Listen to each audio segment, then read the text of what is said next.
Ayan guys, gumamit tayo ng pressure cooker. Ayan, papakita ko sa inyo kung paano mapadali ang pagbukas ng pressure cooker na hindi mo na pasisingawin pa na matagal. Guys, ayan o. Ayan guys, maglalagay tayo ng tubig dito.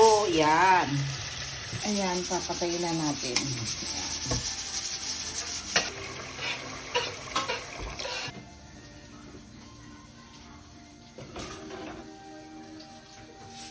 Ayan guys, ibababad natin sa tubig. Ayan, ilalagay natin dito sa tubig.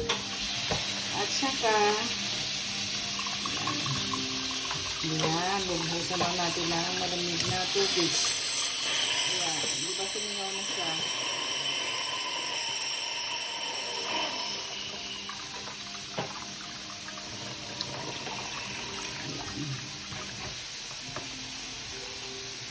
Check natin kung may singaw pa. O, wala na, diba? O, so, pwede na natin buksan. Ayan, diba? O, madali lang. Kaysa antayin mo pa ng ilang minuto bago mag singaw.